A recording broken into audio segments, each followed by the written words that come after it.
આ એક જ મૂળ કારણ છે કે આ જાગૃત જગત જે છે એ વ્યાવહારિક છે અને સ્વપ્નનું જગત છે એ પ્રાતિભાષિક છે. અને તેથી તમે કેમ બંધાને એક જ કક્ષામાં મૂકો છો? ભૂલી જાય વારંવાર. જે મૂળ કારણ ભૂલી જવાય છે. મૂળ કારણ તો એક સરળ આપી દીધું કે ગ્રાહ્ય ગ્રાહક ભેદ છે. ભાઈ આ પ્રશ્ન પૂછવાનો હોય જ નહીં. અને છતાંય પ્રશ્નો પૂછ્યા જ કરી છે આપણે. કેમ? કારણ કે એ તો બરોબર છે, પણ આનું શું? એ તો બરોબર છે કે આ પેલું દૃશ્ય છે ને હું દ્રષ્ટા છું અને તેથી જે દૃશ્ય હોય બધું મિથ્યા, બરોબર, પણ આનું શું? પણ આ તો આ પાણી તમારી તરસ છીપે છે, એનું શું?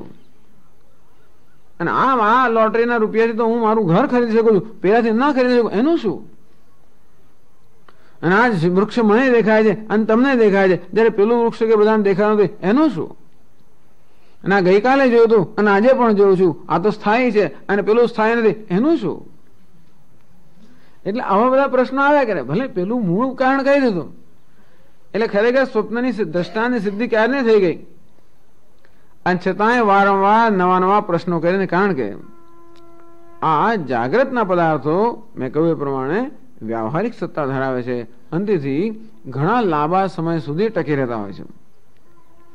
એ કલ્પો તો અબજો વર્ષો સુધી આ જગત ટકતું હોય છે. અને મારું સ્વપ્નનું જગત તો 2 મિનિટ માટે ટકતું હોય અને તમે બંનેને એક જ કોટી મૂકો, આવું તો કેમ ચાલે? એટલે આ વસ્તુ આપણે ડંખે ને અંદરથી. એનું કારણ એક જ છે કે આ જગતને સત્યતા આપી આપીને આપણે ઉછર્યા છીએ. અને એકદમ જ તમે કહો કે હું આમ ખોટો છું, આમ એવું કેમ સ્વીકારી ગયા આપણાથી? એમ જ કોઈ એને કહે કે નાના બધા પ્રશ્નો ખોટા છે અને કોઈ સ્થાન જ નથી, તો કલ્પનાના જગતમાં એવું આપણે સ્વીકારી કેમ શકીએ? અને તેથી આ વસ્તુ મિથ્યા છે કે ખોટી છે એ આપણું મન કુર્દ સ્વીકારી શકતું નથી.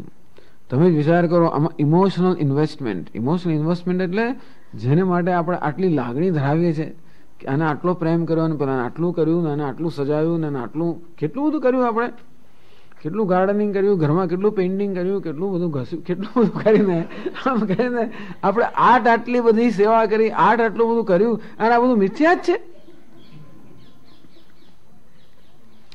અને તેથી આપણું પેલું એક ઇમોશનલ પ્રોબ્લેમ છે. આ બધા ઇમોશનલ પ્રોબ્લેમ અર્થાત આ બધા લાગણીના પણ એક પ્રશ્નો હોય ને, અને એમાં એ લાગણીઓ જે છે એ આવી બૌદ્ધિક રીતે વ્યક્ત થતી હોય છે. આપણી જે લાગણીના પ્રશ્નો છે એને મૂકવામાં એવી રીતે આવે જાણે કે આ મોટા બુદ્ધિના પ્રશ્નો ના હોય. અંતેથી એવા બધા એવા પ્રશ્નો તો હોય છે, પરંતુ મૂળ આ એક જ છે કે આ કેમ છૂટે, આને કેમ છોડી દેવાય, આના મારું થશે શું, આને આવું અંદરથી મૂળ થાય છે આપણને કે ના આ જગત મિથ્યા તો કેમ કહેવાય. તેથી એ કોઈક રીતે આપણું મન એને મિથ્યા કે અસત્ય માનવા તૈયાર નથી. એટલે કે સારું કેમ નથી માનતો? જુદા જુદા પ્રશ્નો પૂછીને જુદા દરેક વખતે કારણો આપવામાં આવે છે. એ દરેક કારણનું નિરાકરણ કરવામાં આવે છે. એટલા માટે નહીં કે આપણે બંધ થઈએ આર્ગ્યુમેન્ટ દલીલ કરતા બંધ થઈએ, એટલા માટે નહીં, પણ આ પ્રકારની દલીલો કરીને જ આપણા મને એવું માની લીધું છે કે આ વસ્તુ સત્ય છે. અને તેથી આ જગતને સત્યતા આપવાના જે કારણો આપણી પાસે છે એ બધા કારણો એક પછી એક એને તપાસવામાં આવે છે, જેથી આપણે પણ ખાતરી થાય અને આપણે સમજી શકીએ કે આ મિથ્યા છે.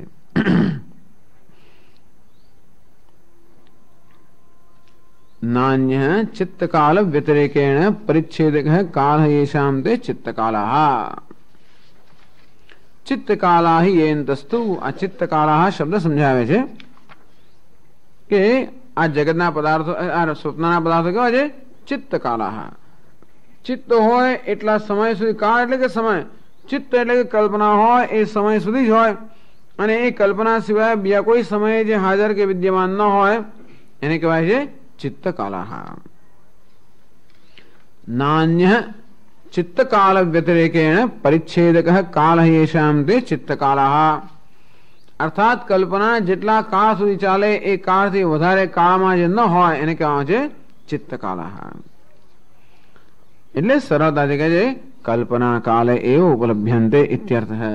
અર્થાત જ્યાં સુધી આપણી કલ્પના ચાલતી હોય એ કલ્પના દરમિયાન જ જે એનું અસ્તિત્વ છે એવા પદાર્થોને ચિત્તકાલા કહેવામાં આવે છે. એ અંતસ્તુ, આ અંદર, અર્થાત આ આપણી કલ્પનાના કે સ્વપ્નના જે પદાર્થો છે એ આ પ્રકારના છે, આ કક્ષાના છે.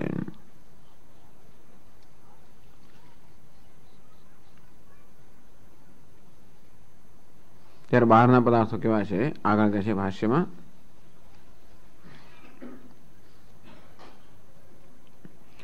દ્વય કાલાશ્ચ ભેદ કાલાઃ અન્યોન્ય પરિચ્છેદ્યાઃ યથા આગોદોહનમાસ્તે યાવદાસ્તે તાવદ્ગામ દોગ્ધિ યાવદ્ગામ દોગ્ધિ તાવદાસ્તે તાવાનેવ અયમ એતાવાન સહ ઇતિ પરસ્પર પરિચ્છેદ્ય પરિચ્છેદકત્વમ બાહ્યાનાં ભેદાનાં તે દ્વય કાલાઃ. બહારના પદાર્થો કેવા છે? દ્વય કાળ અર્થાત બે કાળ. પેલું એક જ કાળ કલ્પના કાળ દરમિયાન જ હોય એવા જે અંતરના એટલે સ્વપ્નના પદાર્થો છે. બહારના જગતના પદાર્થો કેવા છે? બે કાળ. બે કાળ એટલે ગઈકાલે અને આજે પણ ખરું. તો મારે માટે ખરું ને તમારા માટે ખરું. બે એટલે બધું જ આવી જાય અંદર. હું પણ જોઈ શકું ને તમે પણ જોઈ શકો. હું તમને જોઈ શકું તમે મને જોઈ શકો, અથવા હું પણ આ વૃક્ષને જોઈ શકું તમે પણ જોઈ શકો. તો ગઈકાલે પણ મેં જોયું, આજે પણ જોઉં છું. આ બધી રીતે એને શું કહેવાય છે? દ્વય કાલાઃ. એટલે ભેદ કાલાઃ, ભેદ કાલા એટલે કે ભિન્ન ભિન્ન કાળે પણ જે વિદ્યમાન છે. અન્યોન્ય પરિચ્છેદ્યાઃ એટલે કે એક પદાર્થ ને કારણે બીજો પદાર્થ છે, અથવા એક પદાર્થ છે ત્યારે બીજો પદાર્થ છે અને બીજો છે ત્યારે અન્ય છે. માત્ર હું કલ્પના કરું છું માટે જ નથી, પરંતુ એ એક છે માટે બીજું છે, બીજું છે માટે અન્ય છે. કલ્પના ન કરતો હું ત્યારે પણ જે પદાર્થો છે એટલે એ સમજાવે છે. યથા આગોદોહનમ આસ્તે, એમ કહેવાય કે આ દેવદત્ત આગોદોહનમ ગોદોહન પર્યંતમ આસ્તે દેવદત્ત તિષ્ઠતે. આ દેવદત્ત અહીંયા ક્યાં સુધી બેસેલો છે કે ઉભેલો છે? જ્યાં સુધી આ ગાયને દોહીએ છે ત્યાં સુધી. કારણ ઘણી આપણે દૂધ લેવા ગયા હોઈએ, આપણે ક્યાં સુધી ઉભા રહીએ? એ ગાયને દોતા હોય ત્યાં સુધી. એટલે બે કાળ થયા. જ્યાં એ ગાય જ્યાં સુધી દુહે છે ત્યાં સુધી હું છું, અને હું છું ત્યાં સુધી ગાય દુહે છે. અને એ રીતે એ જે એ પદાર્થ છે ગાય, ગાયને દોહવું વગેરે, અથવા હું, એ પદાર્થો ગાયને દુહે છે ત્યાં સુધી હું છું ત્યાં સુધી આ ગાયનું દોહન ચાલે છે. આગોદોહનમ આસ્તે યાવદાસ્તે તાવદ્ગામ દોગ્ધિ, જ્યાં સુધી આ છે ત્યાં સુધી આ ગાયને દુહે છે. યાવદ્ગામ દોગ્ધિ તાવદાસ્તે, જ્યાં સુધી ગાયનું દોહન કરે છે ત્યાં સુધી આ છે. અને તેથી આ પરસ્પર પરિચ્છેદ કરનારા આ બે આ પદાર્થો છે. તાવાન એવ અયમ એતાવાન, તાવાન અયમ એતાવાન સહ તાવાન અયમ, ત્યાં સુધી આ છે. એતાવાન સહ, અહીં સુધી પેલું છે. એ ત્યાં સુધી આ છે. એક કાળથી માંડીને બીજા કાળ સુધી આ છે. એતાવાન આટલે સુધી પેલું છે.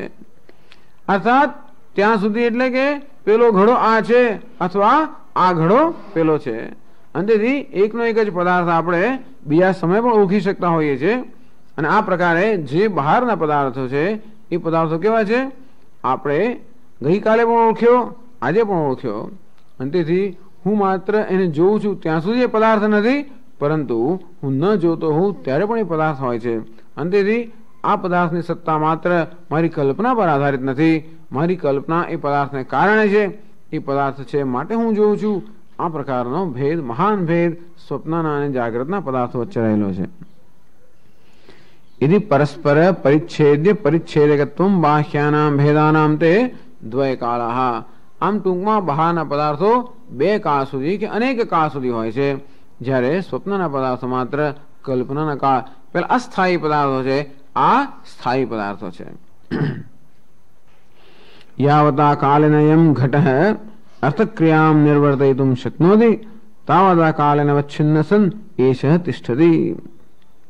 જ્યાં સુધી આ પાણી ભરાય છે ઘડામાં ત્યાં સુધી આ માણસ ઉભો છે વગેરે વગેરે. અને તેથી ઘડો એટલો સમય ચાલે છે, માત્ર કલ્પના સુધી નહીં ચાલતો. અમુક જ્યાં સુધી પાણી ભરાય છે ત્યાં સુધી આ ઘડો છે અને ત્યાં સુધી આ માણસ છે. એટલે ટૂંકમાં આ બે એક અસ્થાયી પદાર્થો છે અને બીજા સ્થાયી પદાર્થો છે. આવો ભેદ આ બંને પ્રકારના પદાર્થમાં રહેલો છે. તો બરોબર છે, એ આપણે સ્વીકારીએ છીએ. અંતો પણ એટલે આગળ કહે છે અંતઃ ચિત્તકાલાઃ બાહ્યાશ્ચ દ્વયકાલાઃ કલ્પિતાઃ એવ તે સર્વે ન બાહ્યઃ દ્વયકાલત્વ વિશેષઃ કલ્પિતત્વ વ્યતિરેકેણ અન્ય હેતુકઃ અત્રાપિ સ્વપ્ન દૃષ્ટાંતઃ ભવત્યેવ.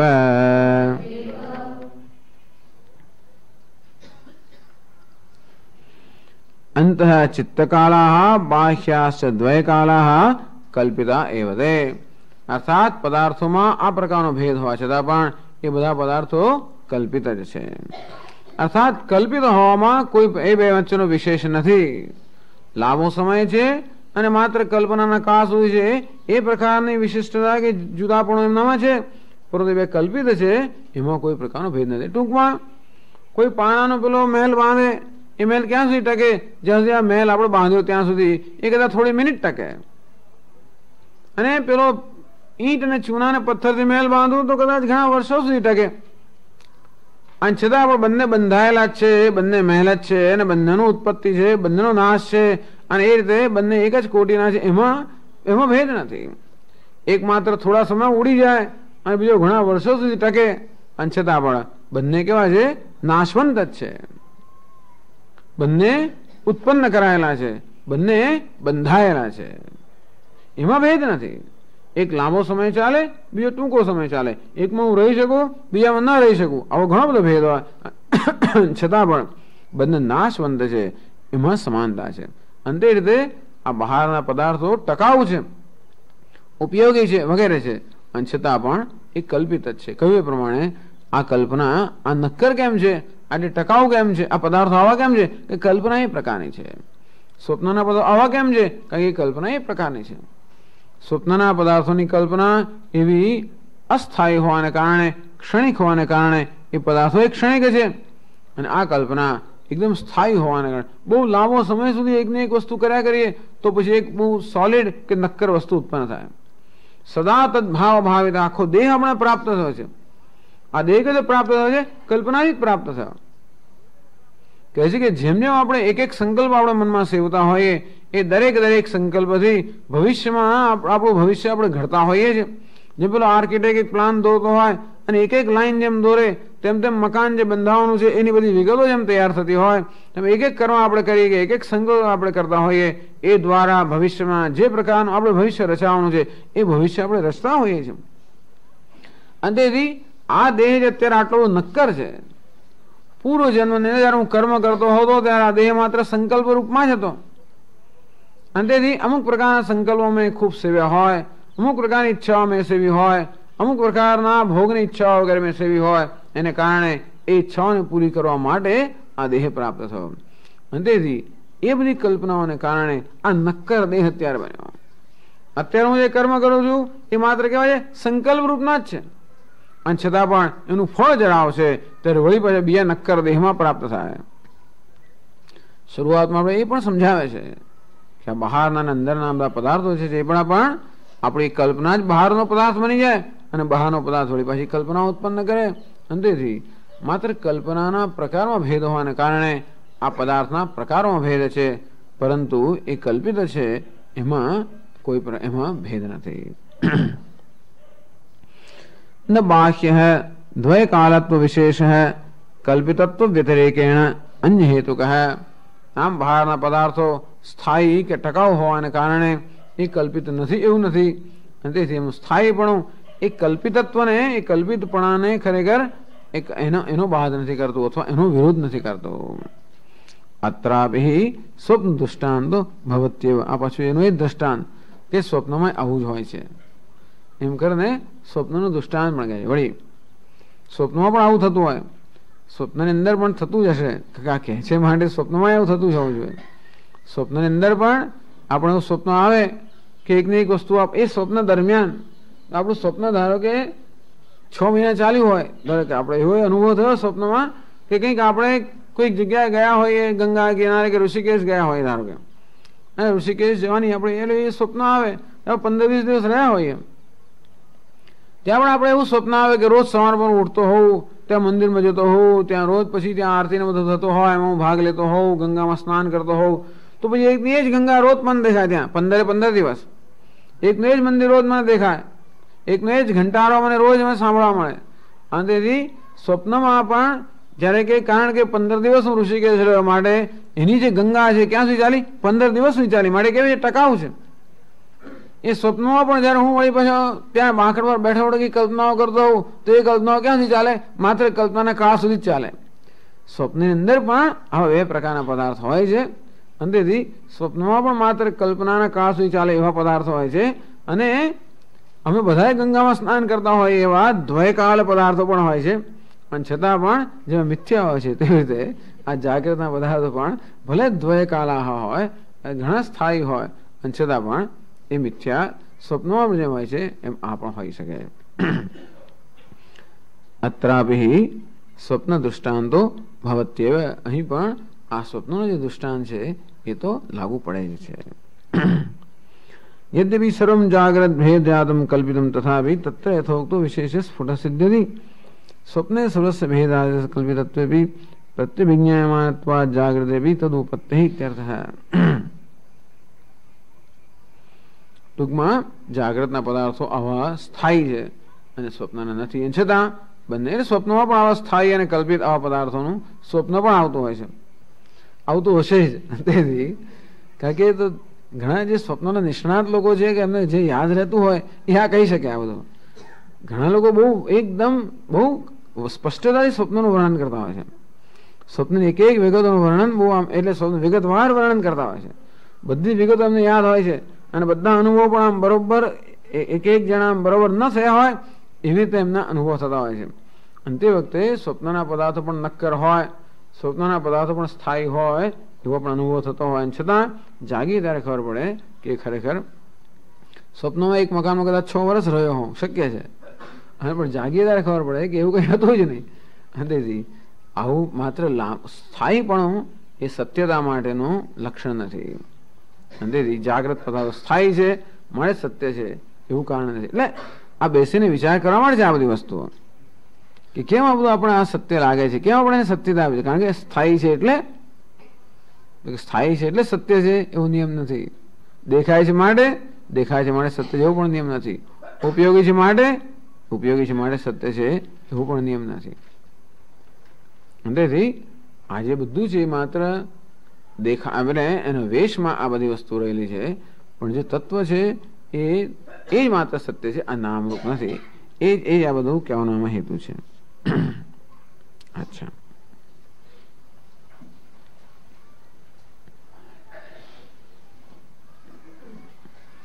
ઓમ પૂર્ણમદ પૂર્ણમિદં પૂર્ણાત પૂર્ણમુદચ્યતે પૂર્ણસ્ય પૂર્ણમાદાય પૂર્ણમેવાવશિષ્યતે. ઓમ શાંતિ શાંતિ શાંતિ.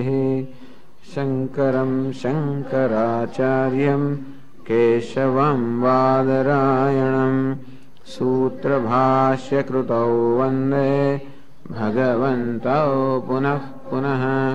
ઈશ્વરો ગુરુરાત્મેતિ મૂર્તિભેદવિભાગિને વ્યોમવદ્વ્યાપ્તદેહાય દક્ષિણામૂર્તયે નમઃ. ઓમ શાંતિ શાંતિ શાંતિ. હરિ ઓમ શ્રી ગુરુભ્યો નમઃ. હરિ ઓમ. વિશ્વાત્મા વિધિજ વિષયાન પ્રાશ્ય ભોગાન સ્થવિષ્ટાન પશ્ચાચ્ચાન્યાન સ્વમતે વિભવાન જ્યોતિષા સ્વેન સૂક્ષ્માન સર્વાનેતાન પુનરપि શનૈः સ્વાત્મનિ સ્થાપયિત્વા સર્વાन् વિશેષાन् વિગતગુણગણः પાત્વસૌ નસ્તુરીયઃ.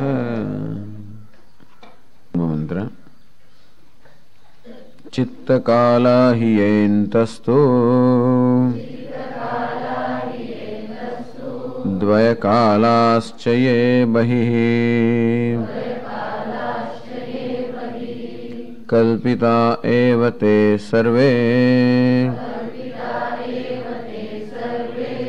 વિશેષો નાન્યહેતુકઃ.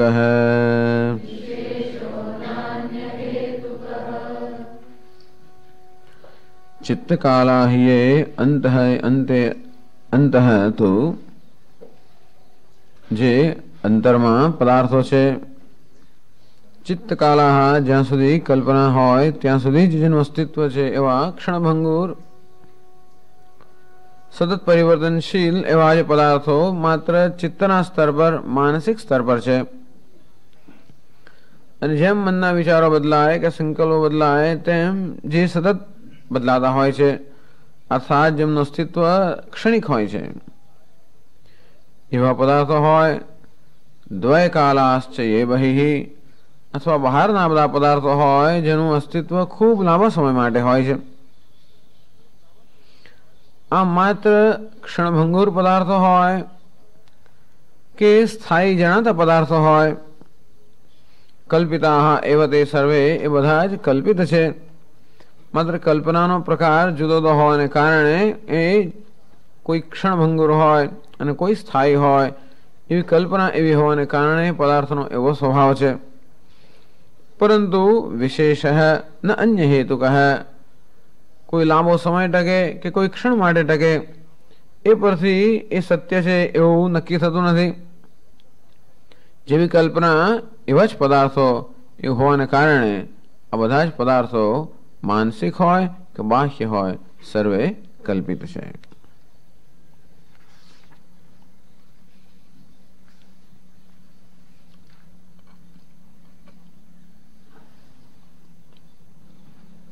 બીજો પણ પ્રશ્ન જાય છે સ્વપ્નના અને જાગૃતના પદાર્થો વચ્ચે બીજો પણ ભેદ આપણે સ્પષ્ટ જાણીએ છીએ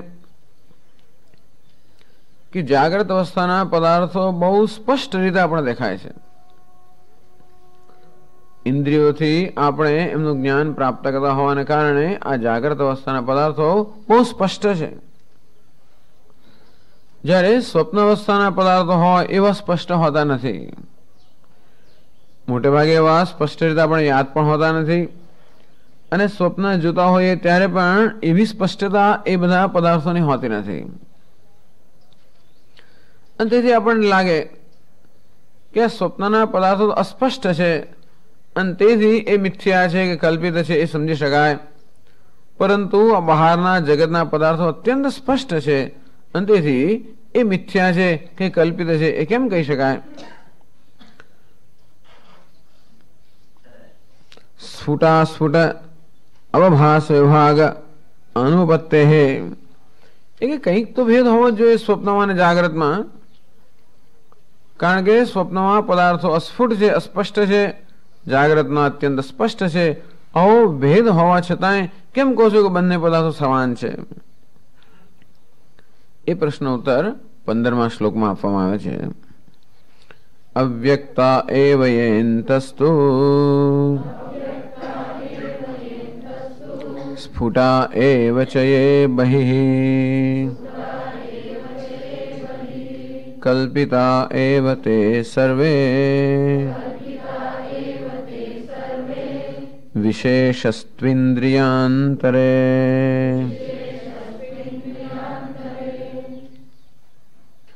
અવ્યક્તા એવ અંતઃ અંદર જે અવ્યક્ત અર્થાત અસ્ફુટ અસ્પષ્ટ પદાર્થો સ્વપ્નમાં કે આપણા મનોરાજ્યમાં જણાતા હોય. સ્ફુટા એવ છે એ બહિ અને બહારના પદાર્થો અત્યંત સ્પષ્ટ કે સ્ફુટ રીતે જણાતા હોય. કલ્પિતા એવ તે સર્વે બધા કલ્પિત જ છે. અર્થાત એ સ્ફુટ છે કે અસ્ફુટ છે એ એને કારણે એમની કલ્પિતત્વમાં કોઈ તફાવત નથી પડતો. ત્યારે કઈ વસ્તુ છે જે આ પ્રકારનો ભેદ ઉત્પન્ન કરે છે? આ બંને પ્રકારના પદાર્થો જે કલ્પિત જ હોય એ જ કક્ષામાં હોય તો એક સ્પષ્ટ છે અને બીજા અસ્પષ્ટ છે, એવા પ્રકારનો ભેદ કોણ ઉત્પન્ન કરે છે? વિશેષસ્તુ ઇન્દ્રિયાંતરે. ઇન્દ્રિયાંતરે એટલે કે છે નિમિત્ત સપ્તમી. આ સપ્તમી નિમિત્ત અર્થ છે, એટલે કે ઇન્દ્રિયાંતરકૃત. આ જે વિશેષ છે એ માત્ર ઇન્દ્રિયોને કારણે જ જન્મેલો છે. એક પદાર્થો ઇન્દ્રિયોથી દેખાતા હોય છે અને બીજા પદાર્થો ઇન્દ્રિયના વિષયો ન હોવાને કારણે ઇન્દ્રિયથી ભાષિત જે પદાર્થો છે એ સ્પષ્ટ છે, ઇન્દ્રિયથી ભાષિત જે પદાર્થો નથી એ અસ્પષ્ટ છે. પદાર્થ એનો જ છે, વસ્તુ એની જ છે. કેમ આપણે જોઈએ છે એ પરથી નક્કી થાય છે કે કેટલી સ્પષ્ટ આપણે દેખાય. અંતેથી કોઈ દૂરના પદાર્થો આપણે દૂરબીનથી જોઈએ તો એકદમ નજીક આપણે લાગે. એ દૂરબીન ઉલટાવી દઈએ એની વસ્તુ અત્યંત દૂર હોય એમ પણ લાગે. અંતેથી પદાર્થ કેવો દેખાય છે એ પદાર્થથી નક્કી થતું નથી, પરંતુ કઈ રીતે આપણે એને જોઈએ છીએ એ પછી નક્કી થતું હોય છે. ખરેખર તો જે દેખાય છે એક જ વસ્તુ છે અને તે છે બ્રહ્મ. એ સિવાય બીજું કંઈ દેખાતું નથી, કારણ કે એ જ છે. એમ કહેવાય કે આ જગતમાં બહાર આપણે જોઈએ ત્યારે બ્રહ્મ સ્પષ્ટ રીતે આ બધા નામ રૂપમાં દેખાય છે અને એ જ બ્રહ્મ અસ્પષ્ટ રીતે આપણે અંતરમાં દેખાય છે. બીજું જે દેખાય છે એક જ છે. અને માટે એ બંને કલ્પનાઓ છે. બ્રહ્મ કે પરમાત્મા પરમાત્મા રૂપે ન દેખાતો હોય અને બીજી રીતે દેખાતો હોય, એનો અર્થ એ થયો કે પરમાત્મા પર આવી બધી કલ્પના કરવામાં આવી. પરંતુ એ કલ્પના જ્યારે ઇન્દ્રિયો દ્વારા થાય છે ત્યારે અસ્પષ્ટ દ્રશ્ય આપણે દેખાતું હોય છે. ઇન્દ્રિયો જ્યારે એમાં સામેલ થઈ ન હોય અને માત્ર મનથી જ એ વસ્તુને જોવામાં આવે ત્યારે એમાં એવી સ્પષ્ટતા હોતી નથી. બસ આટલો જ ભેદ છે. કલ્પિતા એવ તે સર્વે વિશેષસ્તુ ઇન્દ્રિયાંતરે વિશેષસ્તુ ઇન્દ્રિયાંતર કૃત. ઇન્દ્રિય અને અંતરકૃત. ઇન્દ્રિયકૃત અંતરકૃત. અંતર એટલે કે આપણું અંતઃકરણ. વિશેષ જે છે ઇન્દ્રિયને કારણે સ્ફુટ, અંતઃકરણને કારણે અસ્ફુટ. એટલે સ્ફુટ હોય, અસ્ફુટ હોય, સ્પષ્ટ હોય કે અસ્પષ્ટ હોય, એ પરથી વળી પાછી વસ્તુની સત્યતા નક્કી થતી નથી.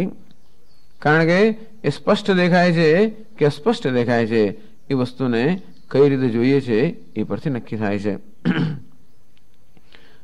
કલ્પના શબ્દનો આ જ અર્થ છે કે જે છે એને આપણે જેવું છે તેવું નથી જોતા. અંતેથી બહુ મહાન એક વસ્તુ છે કે આપણું મન અને ઇન્દ્રિયો એ સાથે સાથે એક વસ્તુને બદલીને જુએ છે.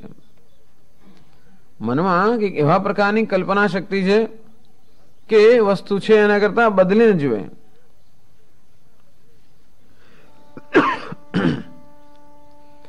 જેમ આપણે લાલ ચશ્મા પહેર્યા હોય અને વસ્તુ સફેદ હોય તો પણ આપણે લાલ દેખાય.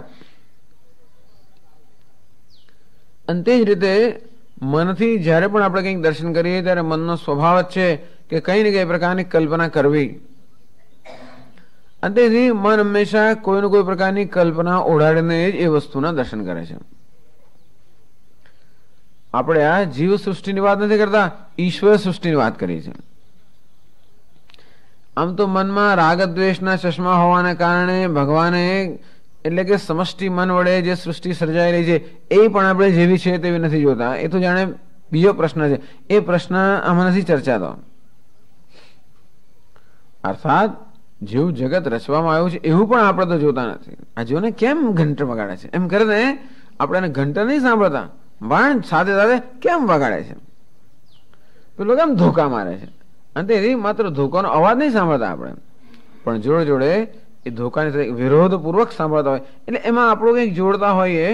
અને તેથી જે જગત છે ને આવા ધારો કે હોર્ન વગાડે અને એટલે એકદમ કંઈક આપણે થાય અંદરથી કે કેમ હોર્ન વગાડે છે, આપણે ખલેલ પહોંચાડે છે.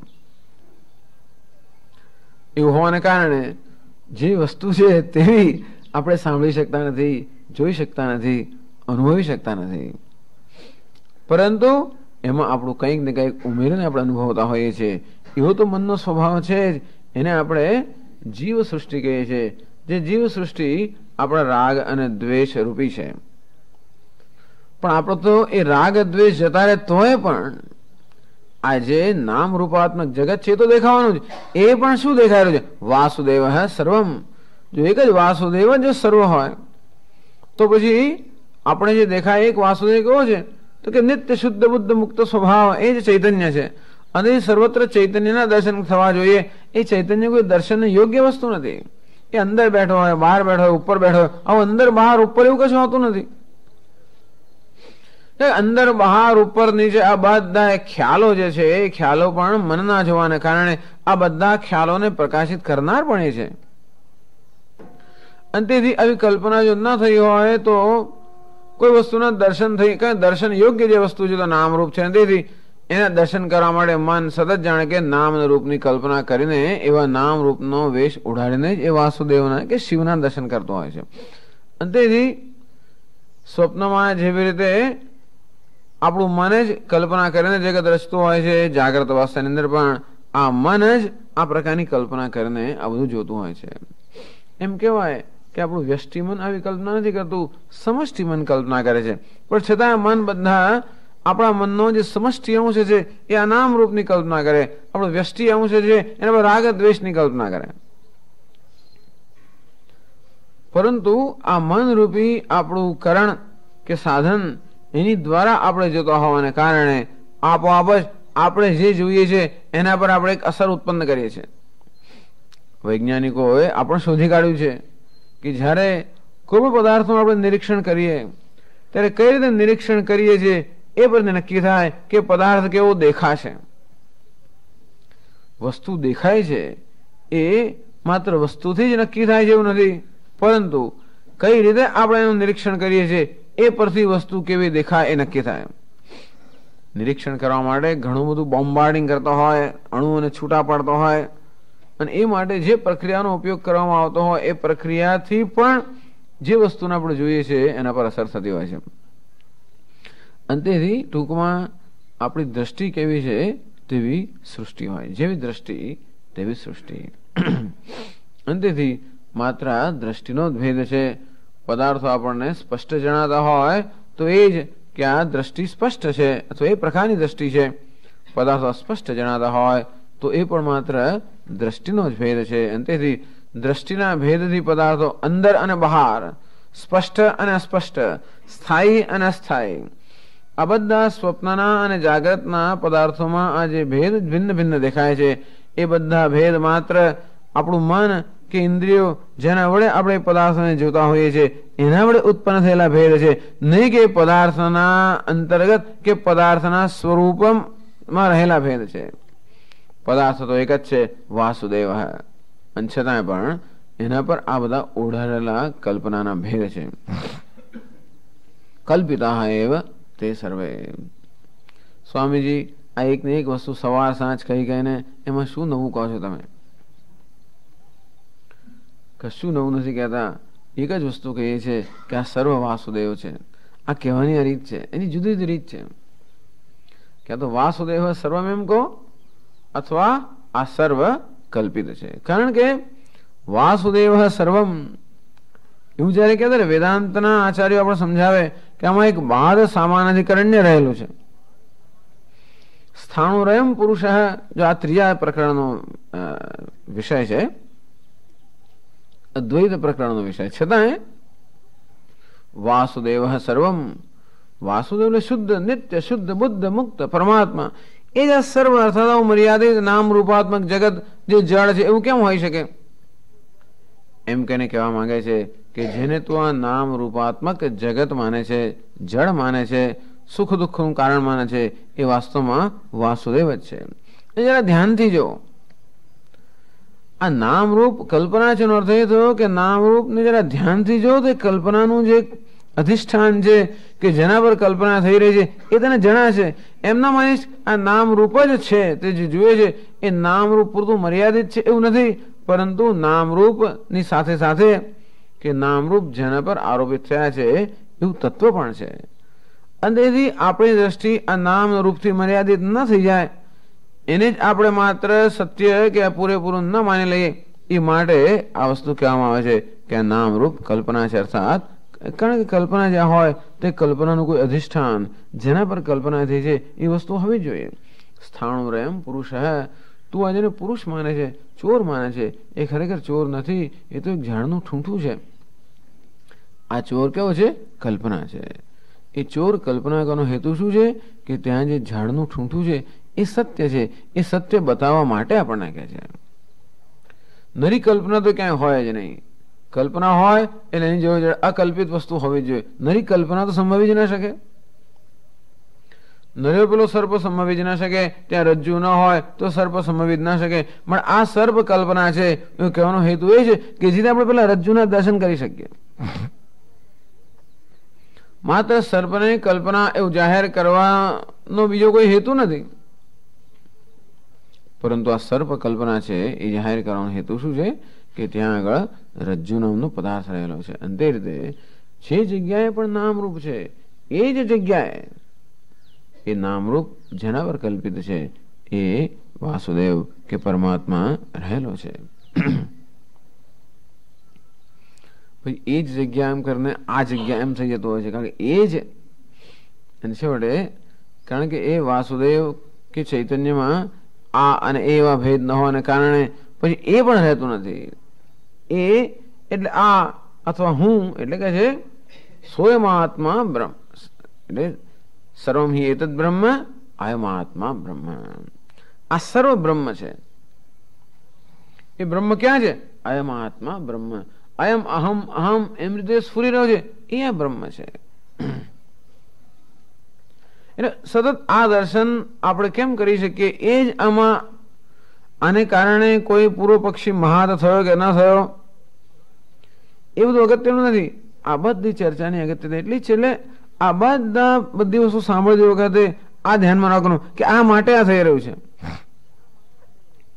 નહીંતર પછી આપણે આ મૂળભૂત વસ્તુ જો ભૂલી જઈએ કે મૂળભૂત વસ્તુ આપણે ધ્યાનની બહાર જાય તો એમ લાગે આ તો દલીલો થયા જ કરે, દલીલો થયા કરે છે. દરેક દલીલની પાછળ આપણા મનમાં કોઈક પ્રકારની ગ્રંથિ, કોઈક પ્રકારનો સંશય જે કંઈક રહ્યું હોય એ ગ્રંથિને ઉકેલવા માટે જ આ બધી વસ્તુઓ છે. એ બધી ગ્રંથિઓને કારણે જે છે સ્પષ્ટ આપણે ન જોઈ શકતા હોવાને કારણે આ ગ્રંથિઓ ઉકેલવા માટે એક પછી એક આ બધા પ્રશ્નો ઉપસ્થિત કરવામાં આવે છે. ये मनसि अंतर्भावना रूपत्वाद अस्फुटः ये च मनसः बहिः उपलभ्यमानाः स्फुटा भवन्ति ते सर्वे मनस्पंदन मात्रत्वेन कल्पिताः. ये मनसि अंतर्भावना रूपत्वाद अस्फुटः, मनની અંદર હોવાને કારણે જે અસ્ફુટ છે, અસ્પષ્ટ છે. ये च मनसः બહિરૂપ્ય લભ્યમાનઃ સ્ફુટા ભવંતિ, અને જે મનની બહાર જેના દર્શન થાય જેવા સ્પષ્ટ પદાર્થો છે તે સર્વે મનસ્પંદન માત્રત્વેન કલ્પિતાઃ. આ મનનું સ્પંદન છે. એ મનનું સ્પંદન કયા પ્રકારનું થાય છે એ પરથી એ વસ્તુ કેવી દેખાય એ જણાય. પાણીનું સ્પંદન, એને કોઈ વસ્તુનું કેટલી આપણે હલાવીએ, કેટલી આપણે ફેરવીએ એ પરથી વસ્તુ કેવી દેખાય એ નક્કી થાય. ફેરવવું, હલાવવું, સ્પંદન કરવું. આમ વિચાર કરો, મનનું સ્પંદન, મનના સ્પંદનની ફ્રીક્વન્સી એકદમ જેમ પંખો બહુ જોરથી ફરતો હોય આમ સ્થિર હોય એવું દેખાય, થોડો ઓછો ફરતો હોય, જરા ઓછો ધીમે ધીમે ફરતો હોય, તો જેમ એક ને એક વસ્તુ આમ સ્પંદનની પ્રકાશ, સ્પંદનનો પ્રકાશ જુદો હોય તો કેમ એક ને એક વસ્તુ જુદી જુદી દેખાતી હોય છે. મનસ્પંદન માત્રત્વેન કલ્પિતાઃ. આ બધા પદાર્થો મનના સ્પંદન છે. તકલીફ એ છે કે આપણે સ્પંદન કરતા નથી ને સ્પંદન થતું હોય છે, એટલા માટે આપણે સમજ નથી પડતી. હું તો કશું કરતો નથી અને કેમ કહું છું હું કઈ કલ્પના કરી નથી. તો કલ્પના થઈ તો મનનો સ્વભાવ જ છે કે સ્પંદન કરવું. અને આ મનના સ્પંદન, પ્રોજેક્શન, સ્પંદન એકદમ ધીમે ધીમે ધીમે થતું હોય તો અસ્પષ્ટ હોય, ફાસ્ટ થતું હોય તો સ્પષ્ટ હોય. જેવી રીતે એક જ ઉર્જા, એક જ એનર્જી, એમ કહેવાય કે આપણે જેના પદાર્થ કહીએ છીએ એ એક જ ઉર્જા કે એક જ એનર્જી, એના જ આ બધા વેવ્સ અર્થાત એના તરંગો છે. જળના તરંગો પણ એકદમ ગતિ ધારણ કરે તો જાણે નક્કર બની જતા હોય છે. ગઈકાલે જેમ કહ્યું તેમ પવનના વાવાઝોડાને કે વેગને કારણે જળનો તરંગ પણ જો એવું ફોર્સ, એવું મોમેન્ટમ, એટલું બળ જાણે કે પ્રાપ્ત કરતો હોય કે મોટી મોટી વહાણને પણ ઉથલાવી પાડે. એ જળમાં પવનનું એટલું બધું જયારે એટલું બળ ના હોય ત્યારે આમાં એટલી શક્તિ નથી આવતી.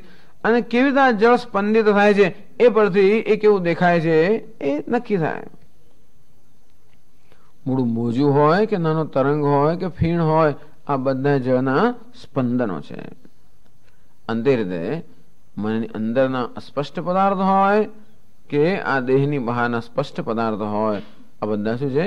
મનના સ્પંદન. મન એટલે પેલી શક્તિ ફ્રીઝ થઈ જાય, એકદમ શું થઈ જાય? જામી જાય. બરફ જામી જાય ને આપણે રેફ્રિજરેટરને તેમ. અને તો એકદમ સ્પષ્ટ નામરૂપ, આમ નક્કર નામરૂપ હોય. અને એટલું ન જામ્યું હોય તો સ્પષ્ટ નામરૂપ હોય.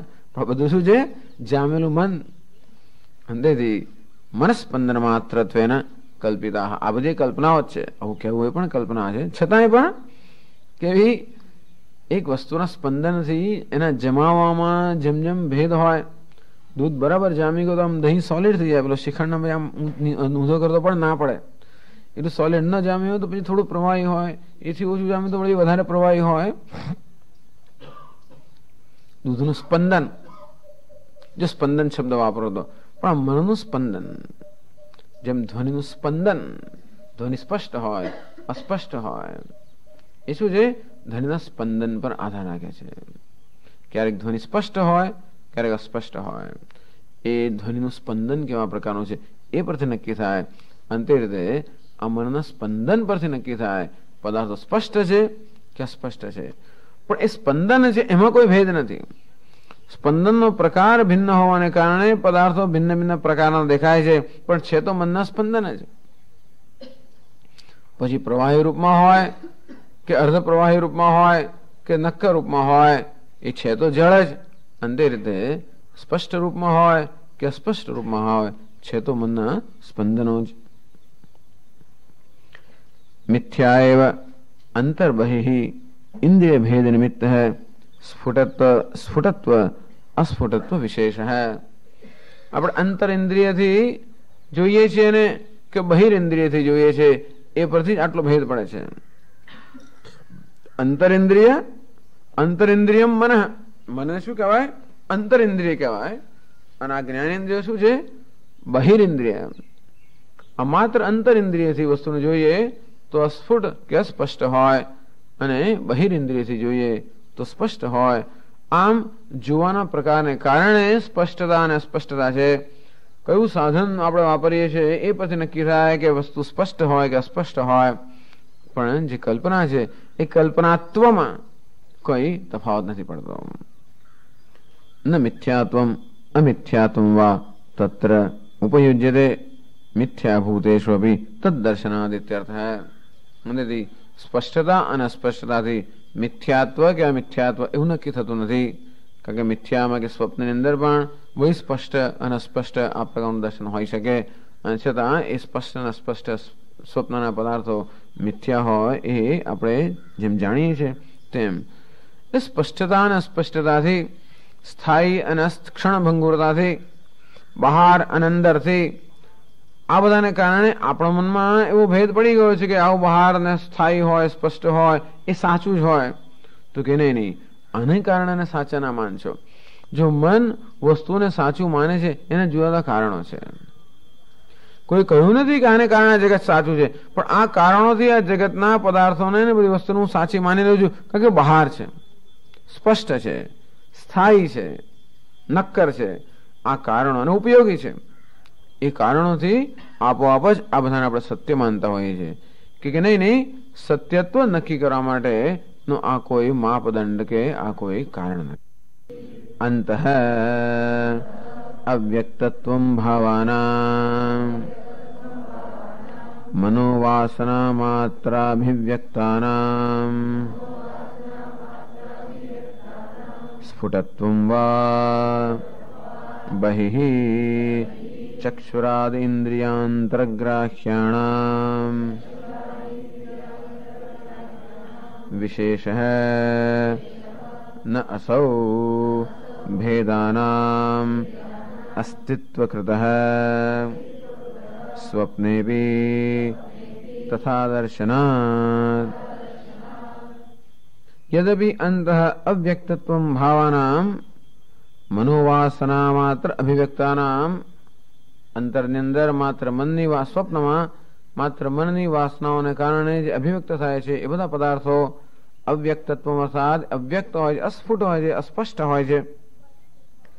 સ્ફુટત્વં વા બહિઃ ચક્ષુરાદિ ઇન્દ્રિયાંતરગ્રાહ્યાણામ, અને બહારના પદાર્થો ચક્ષુ વગેરે ઇન્દ્રિયોથી જેનું ગ્રહણ થાય છે બહારના પદાર્થો સ્ફુટ અર્થાત સ્પષ્ટ હોય છે. આ પ્રકારની જે વિશેષતા અંદર ને બહારના પદાર્થોમાં હોય છે. નાસો વિશેષ ભેદાનામ અસ્તિત્વકૃત, આ જે વિશેષતા છે એ ભેદ કે પદાર્થોના અસ્તિત્વ એટલે કે સત્યતામાંથી જન્મતી નથી.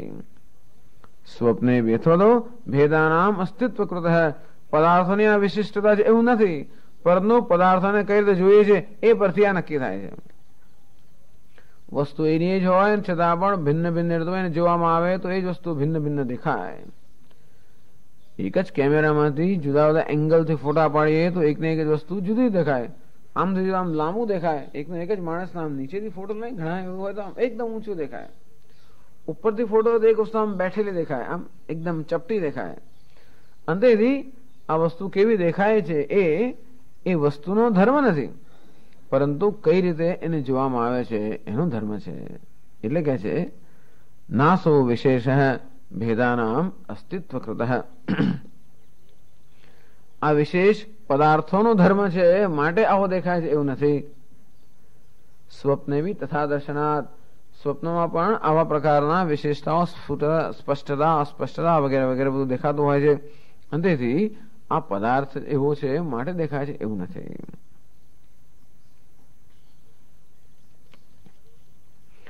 સર્વસંપન્ન મિથ્યાત્વે બી સ્વપ્ને સ્ફુટત્વ અસ્ફુટત્વ વિશેષ પ્રતિભાનાત નાસો વિશેષ મિથ્યાત્વમ અમિથ્યાત્વમ વા પ્રયોજયિતુમ પ્રભવતી. સ્વપ્ન જે બધા લોકો સ્વીકારે સ્વપ્ન તો મિથ્યા છે એવું તો સ્વીકારાઈ ગયું. એમાં પણ કેટલાક પદાર્થો સ્પષ્ટ અને કેટલાક પદાર્થો અસ્પષ્ટ એમ જણાતા હોય છે. અને પછી પણ આપણે જયારે જાગ્રત થઈ ત્યારે સમજીએ છીએ કે પેલું એકદમ સ્પષ્ટ જણાતું. સ્વામીજી મેં સીધે સીધી વાત કરી, સ્વામી ખરેખર મેં સાથે બેઠા હતા, વાતો પણ થઈ, ચા પણ પીવડાવી, આમ પણ થયું, આમ એકદમ આમ તાદૃશ ના હોય એવી જાતનો અનુભવ થયો હોય તે, અને ઘણી વાર આમ જસ્ટ અસ્પષ્ટ અનુભવ થયો હોય તે, આ બધું પણ આપણે જાગી જઈએ ત્યારે જોઈએ છીએ કે નહીં એ સ્વપ્ન જ હતું. અને સ્વપ્નમાં પણ આવા સ્પષ્ટ અનસ્પષ્ટ સ્ફુટ અનસ્ફુટ આ પ્રકારના પદાર્થોનો ભેદ આપણે જોઈએ છીએ. અને તેથી એ વડે એની સત્યતા નક્કી થતી નથી હોતી. આ મિથ્યાત્વ કે અમિથ્યાત્વ એ કોઈ સ્પષ્ટતા કે અસ્પષ્ટતાથી નિર્ણય થતો નથી. અયમ વિશેષ તર્હિ કેન સિદ્ધ્યતિ, તો શેને કારણે આ સ્પષ્ટતા અને અસ્પષ્ટતાનો વિશેષ છે? આ તો બધું જ અંદર આવી જવું. શત્રુ મિત્રે પુત્રે બંધુ આ બધી આ વસ્તુને આપણે વ્યવહારમાં લાવીએ તો બધો ભેદ ખબર પડે. કે શંકરાચાર્ય શત્રુ મિત્રે પુત્રે બંધુ મા કુરુ યત્નમ વિગ્રહ સંધૌ.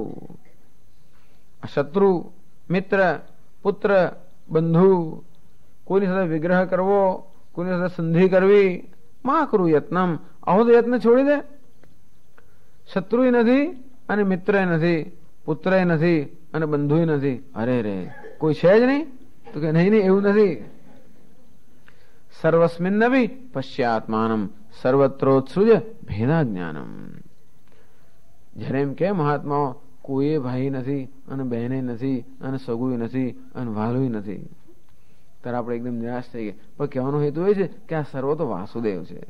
અને તેથી માત્ર સગું નથી પણ શું છે? વાસુદેવ છે. બધું ત્યાં અટકી છે એટલે આપણે એમ લાગે અરે આ તો બધું નિરાશાજનક. અને એવું જાણે બધા આપણા ભક્તો જે બધું બધાનો અડધા પડતા ગાય છે બધા નિરાશાજનક જ થઈ જાય છે. પણ સર્વસ્મિન નભી પશ્યાત્માનમ, આ જેને શત્રુ કહે છે એ પણ આત્મા. એટલે કઈ રીતે આ આત્માને જોઈએ એ પરથી આ આત્મા આપણે શત્રુ જણાય. બીજી રીતે આત્માને જોઈએ તો એ જ આત્મા આપણે મિત્ર પણ જણાય. એ જ વાસુદેવ આપણે પુત્ર પણ જણાય, એ મિત્ર જણાય, એ બંધુ જણાય. અને માટે તું વિગ્રહ અને સંધિ કરવાના પ્રયત્ન ન કરીશ, કારણ કે વિગ્રહ કરવો એટલે કે સંઘર્ષ કરવો, સંધિ કરવી એટલે કે સંધાન કરવું. આ બધા પ્રયત્નો માત્ર આ સપાટી પર જ મર્યાદિત હોવાને કારણે ક્યારે તું આ પુત્ર મિત્રનું જે તત્વ છે એને સ્પર્શી નહીં શકે.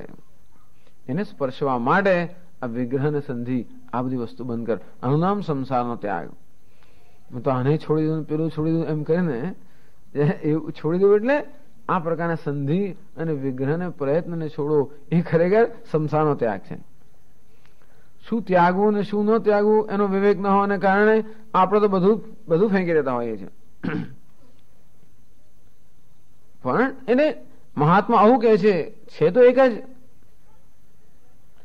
સર્વસ્મિન નભી પશ્યાત્માનમ, સર્વની અંદર આ આત્માના દર્શન કર.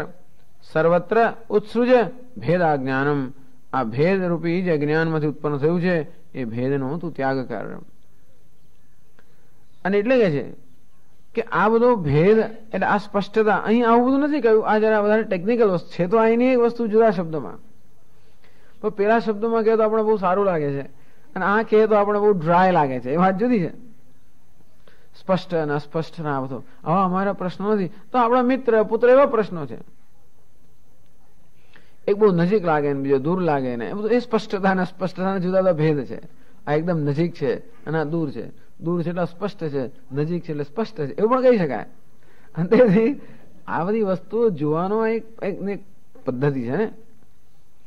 એટલે કહે છે અયમ વિશેષ સ્તરહી કેન સિદ્ધ્યતિ, આજે વિશેષ બધો જણાય છે, અર્થાત બધી વસ્તુઓ જુદી જુદી જણાય છે.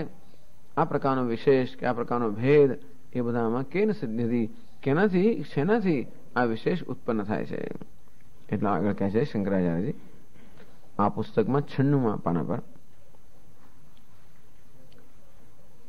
પેલું પુસ્તક મારે સામે રાખો તો ખબર પડે કે એમાં કયું પાનું છે. મારું બેન જડી જતું હશે. હા, છેક એટલું બધું છેક 77 પાનું છે. અચ્છા, 96 કો એટલે બિચારે જોયે જ ને બધા. આમ 96 લખ્યું જણાય જ નહીં ત્યાં આગળ, પણ આ નવી એડિશન છે.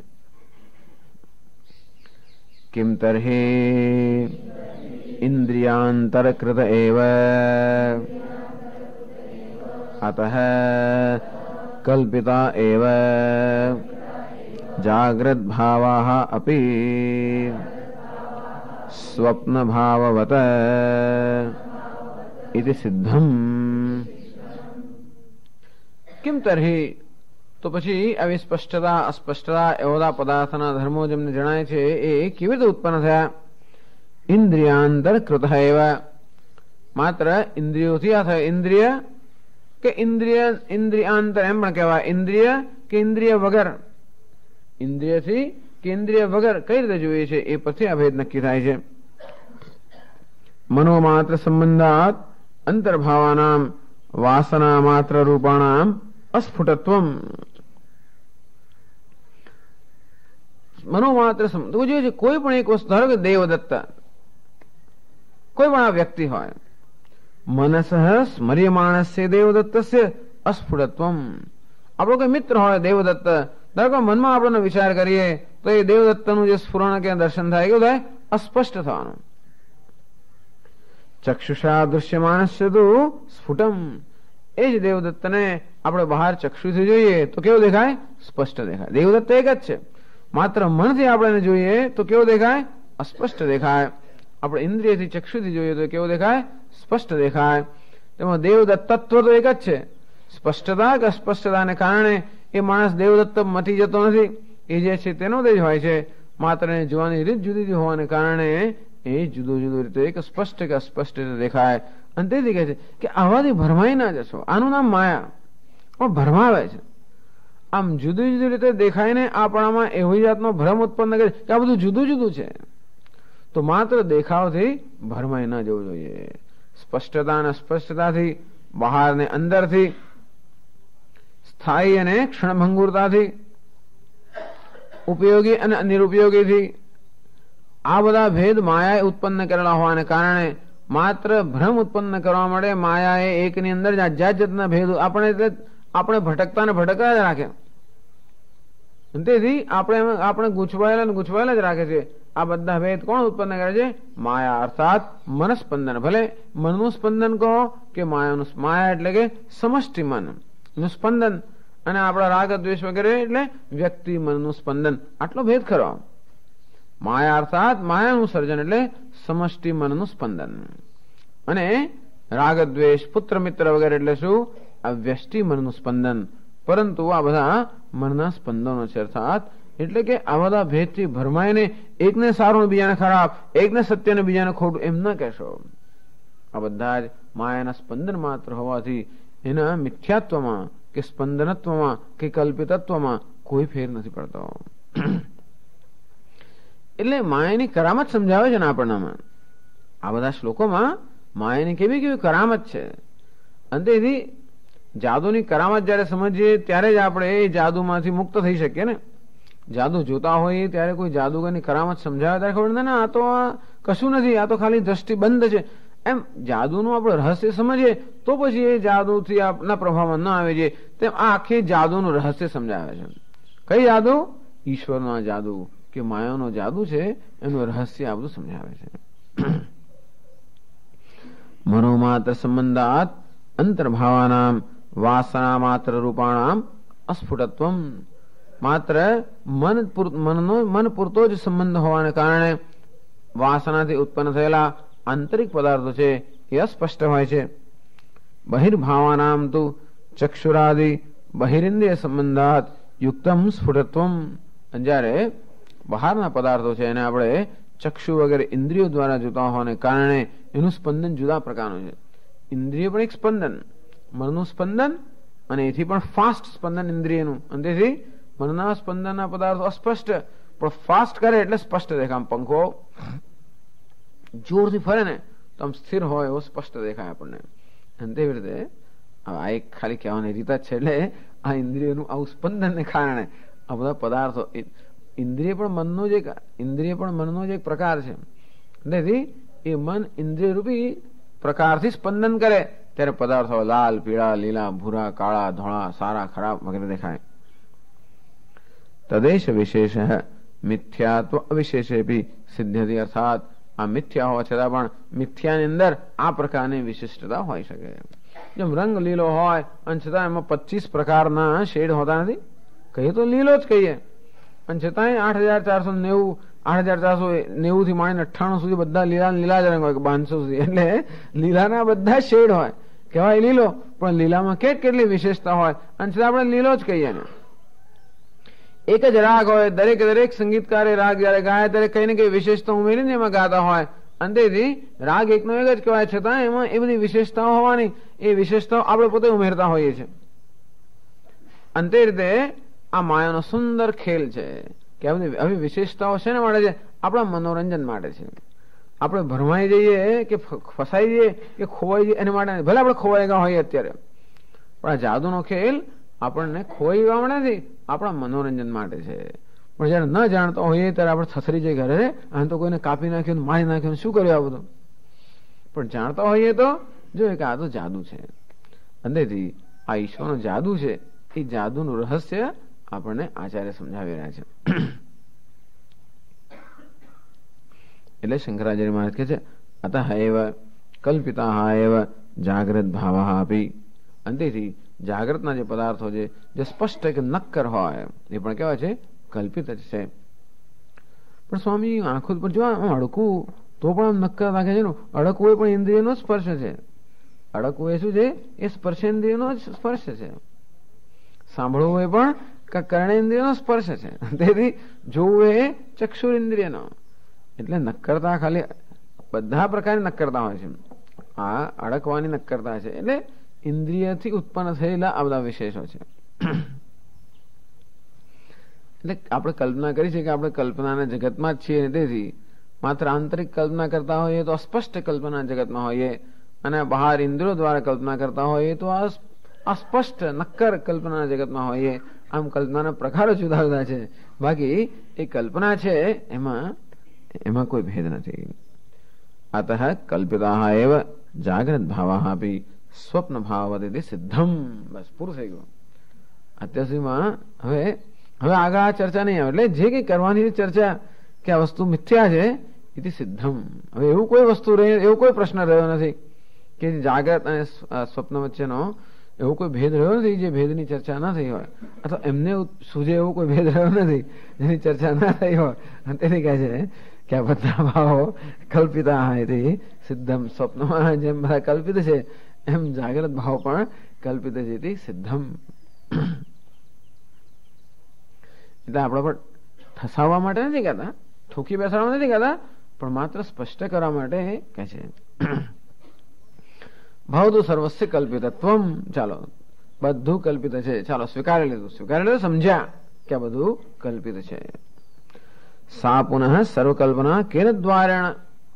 આ બધી કલ્પના કઈ રીતે થાય છે, અર્થાત કલ્પનાનો પ્રકાર કયો છે, કલ્પના કયા દ્વારે થાય છે ઇતિ આશંકા હૈ. તો કેવી રીતે કલ્પના થાય છે એનો ઉત્તર આપે છે 16મા શ્લોકમાં. એ જ શંકરાચાર્ય જે પ્રશ્ન પહેલા કરે છે, શ્લોક સમજાવો તો પહેલા. બાહ્યાધ્યાત્મિકાનામ ભાવાનામ ઇતરેતર નિમિત્ત નૈમિત્તિકતયા કલ્પનાયામ કિમ મૂલમ ઉચ્યતે. બાહ્ય આધ્યાત્મિકાનામ ભાવાનામ. ભાવાનામ એટલે પદાર્થાનામ. ભાવ એટલે પદાર્થો. ભવંતી ઇતિ ભાવાહ. જે અસ્તિત્વમાં આવે છે એને ભાવ કહે છે, એટલે કે પદાર્થો. બાહ્ય આધ્યાત્મિકાનામ બે પ્રકારના પદાર્થો છે. એક બાહ્ય એટલે કે બહાર છે, આધ્યાત્મિકાનામ એટલે આત્માનમ અધિકૃત્ય વર્તતે. આત્મા એટલે દેહની અંદર જે રહેલા છે ને આધ્યાત્મિક કહે છે, અને દેહની બહાર જે રહેલા છે ને બાહ્ય કહે છે. પદાર્થા સાધ્ય સાધનતયા સ્થિતા બાહ્યઃ. આ બહારના પદાર્થો છે, સાધ્ય સાધન રૂપના પદાર્થો કેવા છે, બાહ્ય છે. સુખમ દુઃખમ જ્ઞાનમ રાગસ્ય દેવાદય આધ્યાત્મિકા. અને સુખ દુઃખ રાગ દ્વેષ જ્ઞાન આ બધા પદાર્થો કેવા છે, અંદર છે. સુખ દુઃખ આ બધા પદાર્થો કેવા છે, અંદર છે, એને કહેવાય છે આધ્યાત્મિક પદાર્થો આ જગ્યાએ. અને વૃક્ષ વગેરે બધા પદાર્થો કેવા છે, બાહ્ય પદાર્થો છે. એટલે બાહ્ય આધ્યાત્મિકાનામ ભાવાનામ ઇતરેતર નિમિત્ત નૈમિત્તિકતયા કલ્પનાયામ કિમ મૂલમ. તો હવે આ બહારના અને અંદરના પદાર્થો વચ્ચે કઈક સંબંધ છે. બહારના જે પદાર્થો છે તે અને અંદર આપણને જે ભાવ ઉત્પન્ન થાય છે, સુખ દુઃખ વગેરે વચ્ચે સંબંધ છે. કેવો સંબંધ છે, ઇતરેતર નિમિત્ત નૈમિત્તિકતયા કલ્પનાયામ. એ ઇતરેતર એકબીજા સાથે સંબંધિત છે. કયા પ્રકારનો સંબંધ છે, તો કે નિમિત્ત નૈમિત્તિક. નિમિત્ત એટલે કે કારણ, નૈમિત્તિક એટલે કે કાર્ય. આમ કાર્ય અને કારણથી કે નિમિત્ત અને નૈમિત્તિક રૂપે આ બહારના અને અંદરના પદાર્થો એકબીજા સાથે સંકળાયેલા છે. એ પરથી પણ નક્કી થશે કે બે ખરેખર બહુ જુદા નથી. અંદર જે પદાર્થો સુખ દુઃખ રાગ દ્વેષ જે બધા હોય તે, અને બહારના પદાર્થો વૃક્ષ મંદિર કે આશ્રમ કે જે કંઈ હોય તે આ બધા પદાર્થો એકબીજા સાથે સંકળાયેલા છે, નિમિત્ત અને નૈમિત્તિક કારણ અને કાર્યભાવથી. બાહ્યાન નિમિત્તીકૃત્ય આધ્યાત્મિકા ભવંતી. જો મનમાં સુખ જયારે ઉત્પન્ન થાય, સુખની લાગણી જયારે ઉત્પન્ન થાય, ત્યારે એ સુખની લાગણી ઉત્પન્ન કરવા માટેનું કારણ શું છે, બહારની કોઈક વસ્તુ. અંતેથી સરસ ઉપમા બનાવી હોય કે બટાટા પૌવા સરસ ભૂખ લાગી હોય અને સરસ નાસ્તો મળે, સુખ થાય. આ મનમાં એ સુખની લાગણી ઉત્પન્ન કરવા માટેનું કારણ શું, આ બહારનો પદાર્થ. બાહ્યાન નિમિત્તીકૃત્ય આધ્યાત્મિકા ભવંતી. તીખું તમતમાટ હોય ને ખારું હોય ને એવું તેવું હોય તો એ જ વસ્તુ મારા દુઃખનું કારણ બને. અંતેથી અંદર જે દુઃખની લાગણી ઉત્પન્ન થઈ એનું નિમિત્ત પણ કયું, આ બહારની વસ્તુ. આમ બહારના પદાર્થો અંદર જે સુખ દુઃખ કે જાત જાતના ભાવો જન્મે છે, એ ભાવો જન્મવા માટે નિમિત્ત રૂપ કયા છે, આ બહારના પદાર્થો. જાણવું જોઈએ આપણે. તાનપી નિમિત્તીકૃત્ય ઇતરે જાયંતે. ત્યારે બહાર જે પદાર્થો જન્મ્યા છે એ પદાર્થો જમવાનું કારણ કયું? તો કે અંદરની ભાવના. એક આશ્રમ હોવો જોઈએ, મંદિર હોવું જોઈએ, વૃક્ષો હોવા જોઈએ, આ પ્રકારની ભાવના જન્મી અને એ ભાવના શું બને છે? નિમિત્ત કારણ બને અને બહાર મંદિર બન્યું, આશ્રમ બન્યો, વૃક્ષો બન્યા. અંતેથી બહારનું આ જે સર્જન થાય છે એ સર્જનનું નિમિત્ત કે કારણ કયું? આપણા અંદરના ભાવ. અંદરના ભાવ જે જન્મે છે એમાં નિમિત્ત કે કારણ કયું? તો કે આ બહારનું જગત. અંતેથી કહે છે કે બહારના અને આધ્યાત્મિક આંતરિક પદાર્થો એકબીજા સાથે કાર્ય અને કારણ કે નિમિત્ત કે નૈમિત્ત કે એ સંબંધથી ઇતરેતર એકબીજા સાથે જોડાયેલા છે, સ્વતંત્ર નથી. એટલે કલ્પના ભગવાને આવી કરી છે. કલ્પના કરવાની પણ તમે વિચાર તો કરો, કેવી મહાન વસ્તુ છે, કેવું બધું એકબીજા સંકળાયેલું છે, કેવું બધું જોડાયેલું છે. એટલા માટે આપણું મન ક્યાંય સ્થિર થતું નથી. બહાર જઈને અંદર આવે, અંદર જઈને બહાર આવે. પેલા પિંપોંગ બોલની બહારનું કારણ અંદર, અંદરનું કારણ બહાર, એકનું કારણ બીજું, બીજા બધી જ વસ્તુ આમ સંકળાયેલી છે. કેવું? નિમિત્ત નૈમિત્તિક ભાવથી. એકને કારણે પેલું પક્ષી કેમ છે? વૃક્ષ છે માટે. વૃક્ષ કેમ છે? કદાચ પક્ષીને આવવાનું છે એટલા માટે કહી શકાય. આ વસ્તુ કેમ છે? પેલાને કારણે. પેલું કેમ છે? આને કારણે. આ નિમિત્ત નૈમિત્તિક ભાવ બધી વસ્તુ આવી છે. મેં તો ઘણી વાર આ જોક તો કહેલી છે ભૂતકાળની અંદર. મને યાદ આવે છે નિમિત્ત નૈમિત્તિકની વાત કરી ત્યારે મુલ્લા નસરુદ્દીનની, કે એક વાર મુલ્લા સાંજના સમયે એકદમ જરા અડધો અંધકાર જેવું હતું, એકલવા એક નાનકડી ગલી હતી, એ બધા મુલ્લા પસાર થઈ રહ્યા હતા અને સામેથી જોયું તો 4 મોટા એકદમ હટ્ટા કટ્ટા માણસો આવી રહ્યા હતા અને મુલ્લાને જોઈને ગભરાયા. લાગ્યું કે આ લોકો મારા પર હુમલો કરશે એવું લાગ્યું. અંતેથી એમનાથી બચવા માટે એને આજુબાજુ નજર કરી કે કેમ ભાગી જવું, અને એકદમ રસ્તાની બાજુમાં પછી ભાગ્યો, દોડ્યો તો મોટી દિવાલ આવી, કોટની દિવાલ આવી, એકદમ જોરથી. ત્યારના માણસ મરણીય બને તો ભલભલો આમ શક્તિ આવે, કૂદીને પેલી બાજુ પડ્યો. અને જોયું તો કઈ કબ્રસ્તાન નીકળ્યો, એમાં વળી પાછું દોડ્યો અને મોટી કઈ ખાડો ત્યાં આગળ ખોદ્યો છે બીજા દિવસ માટે, એમાં પડ્યો સીધો. અંધારું હતું ને. પેલા માણસો જોયું કે આ માણસને શું થયું, એને એમ કે આને કઈક તકલીફ છે. પેલા 4 માણસો જોયું કે આ માણસ દોડ્યો, એને કઈક મુશ્કેલી લાગે છે અને માટે એને મદદ કરવા માટે એની પાછળ દોડ્યા.